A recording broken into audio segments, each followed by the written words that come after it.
practical things have been learned from NASA's space program, but who would have thought it would have related to the very common houseplants that we have around our own home?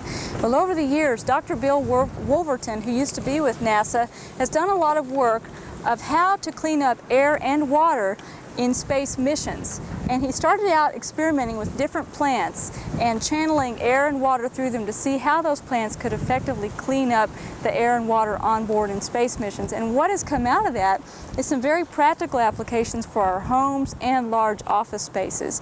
What he discovered is that on the surface of plants, as photosynthesis is taking place, carbon dioxide is absorbed through the leaf. And the byproduct of that is oxygen and water. Well, at the same time, large leafy surfaces like this also take in noxious gases. In addition to that, he found that if water and air were piped in through the soil surface, up under the pot and through the soil surface, it could also take out certain toxins in the water. And so systems such as this have been set up in buildings. In fact, in a college campus in Boonville, Mississippi, all of their waste air and water is filtered through a bed of begonia and yucca plants, and it cleans up virtually all the pollutants in the building, which is really amazing. So we wanted to find out how many plants you would need in your home. And if you think about it, your home may not be sealed up as tight as a skyrise or a high-rise building, but you might find that in today's energy-efficient homes, it's closed up a lot tighter than you realize. What we found from Dr. Wolverton's research is that if you'll take a large plant such as a Boston fern, a pothos ivy, or a peace lily, and put one medium-sized plant for every 100 square feet of your house, it will effectively take out noxious gases such as xylene, benzene, formaldehyde, and carbon monoxide. And believe it or not, those four chemicals are byproducts in our modern homes. They're gassed off of new furniture, carpets, draperies, appliances, and so forth.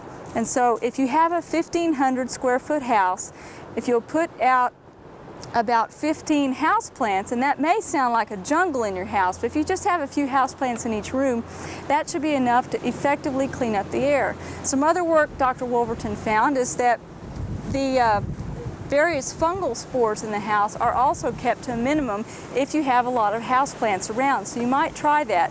Now, the most common ones he listed are the Boston fern, begonias of different types, pothos ivy. His favorite is the golden pothos. Now, this happens to be a variegated white or marble pothos, and what he liked about these is that they can climb right up the walls, and so you can have a lot of vertical leaf space if you'll train these up the wall of a house, and that will also clean the air. And then last of all, the spider plant.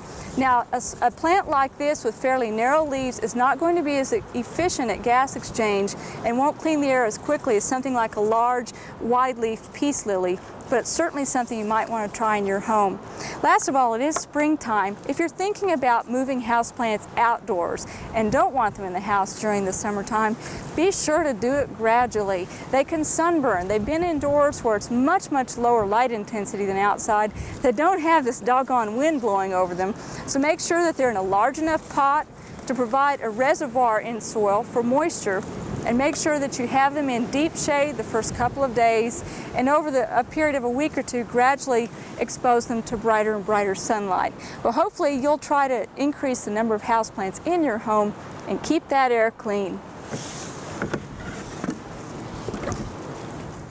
We hope you enjoyed this video. It's part of our OK Gardening Classics YouTube channel. You can also find more recent videos on our Oklahoma Gardening YouTube channel.